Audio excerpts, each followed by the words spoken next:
Now you all see the reason why there is so much effort to create diversions.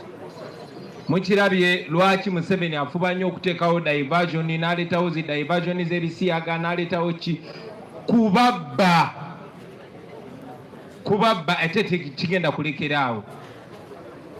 Era ndabye ne bannamawulire baffe abamu ndabye Beka nga buuza ebibuuzo alinga afuba okuntrikinga okunteeka mu situation mubuuze kino tulabe kyaddamu.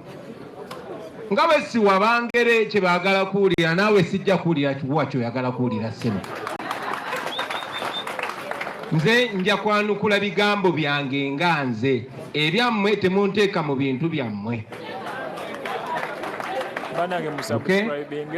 I've said it many times that this law was brought targeting the opposition. Agenda kwogera kimuleke bayogera kino abazungu baba mfuna bayogera kino wakaba muswadde siri mudongo. So it is very important for you to know that you cannot trick us using that law because it was brought to trick us. We are smarter than that. You die in your movie, Mr. Museveni. Wagwe kumira gumire. Okitegeera temunteeka mu bintu byammwe basebo. However, I'll respond to you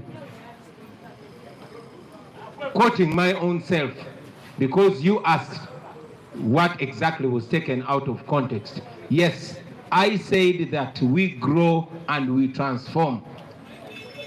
And as a leader, I am not calling for the killing or institutionalized targeting of some people as a leader. I might disagree with them, but I'm not calling for their killing. Okay? Erecho njagadde making it very clear to you, Sebo. Temunteeka mu bintu byammwe. Carlton Scovia, ekyo ekibuuzo njagala kibuuze ku Andrew Mwenda. Sinze, mukyala wange akutumidde. Njaga mumanyi naye ate neetaaga obbajjukiza muleete munywegerere wano. Another thing, you said that I said that some of my MPs work with or for Museveni. Don't you know them? Do I need to explain that? You know them. And yes, nabagamba nti ku nsonga eyo ababaka ba parliament nabagamba buli omu agenda akozesa judgment ye ng'omuntu.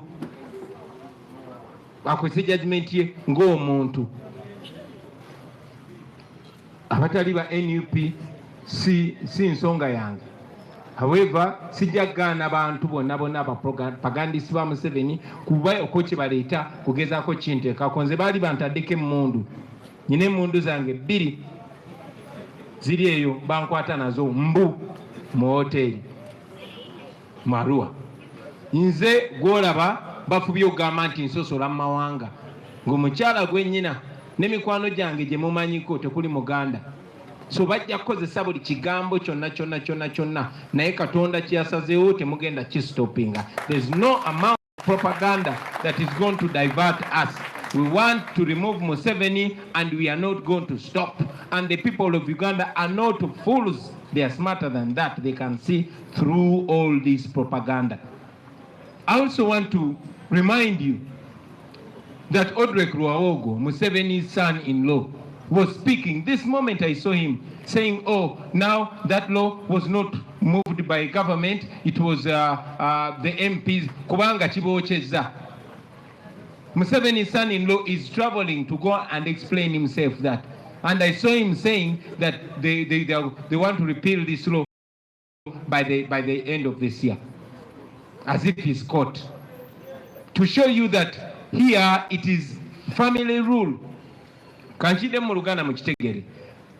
Mutabani wa Museveni ayawasa muwala we Odrek Ruabogo mulabe ku machaga leero nga yeegaana etteeka ery'ebisiyaga ng'agamba si gavumenti wabula ba MOP be baliisa ku lwabwe era ng'asuubiza nti etteeka bagala lisazaamu ng'omwaka guno tegunnagwako kubanga kibookyezza bafaagane na bisiyaga byabwe be baabitandika bakwatagane nabyo. Temutuyingiza mu bintu byammwe.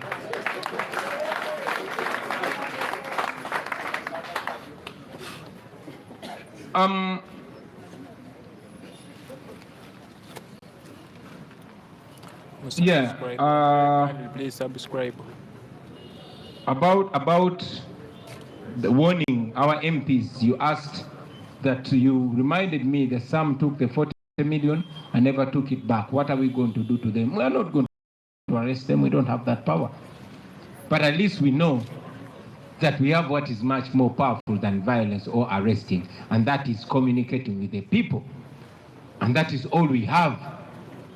That is what holds us together, accountability to the people.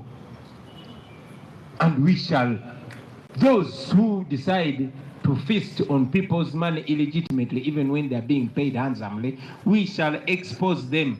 Chetuinao abo bonna bonna abanayegatta mu kulya sente z'omusolo mu bubbi tujja balalisa. Kyetulinawo ekyo kyekyobugaga, kyetulina accountability eri abantu betuera abatulonda, era kyekyamaanyi kyetulina, era kyetuwoninga abakulembeze baffe bonna. Honorable Mwanga Kivumbi yakyogeddeko bulungi. Tetugenda bugenzi kikola, twatandise dda nga tubasaba mwenna first of all mugule amaaso mumanye nti zino sente zammwe. Ekyokubiri, ba artist muyinza okuba temubalinaako control kusibwasibwe, temulina muntu gwemwalonda afuuke sita, naye ababaka mwe mwabalonda musobola obbasanga ku Mwenge, mu constituency, mu Sawuna, mu Loogi, yonna gye muba mubasanze ne mubagamba gundi oli ku sente zaffe, lya ziri ez'omusaala, tolya ez'amalwaliro n'ez'enguudo. Ekyo musobola okyogera bulungi nnyo bassebo ne bannyabo. And finally,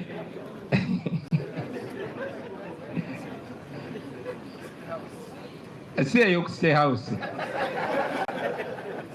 azijja nakukwata omuliro oba oliawo omu yabaddeyo ne Katonda akola. Finally, about our next parliament, lwaki mututwala speed? First, I want to make it clear that it's not my personal decision. I might be the leader of this organization, but in our organization, it's not about the leader. It's about the leadership. That is a National Executive Committee resolution. So, mwena ababadde balinda kyekisalibwawo ku bukulembeze bwaffe bwa paliamenti, mujja kulaba akaka akeeru nga kayise mbwe kati nga bwe kibeera e Roma, awo mulyoke mumanye. As for now, mugira mutulekamu tukole emirimu gyaffe naye mututeekeko eriiso nga George. Thank you very much, ladies and gentlemen. Thank you very much, Mr. President.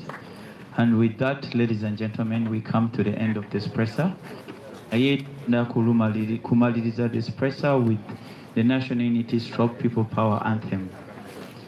Abudu Soja. Yeah, I'm leading mu anthem.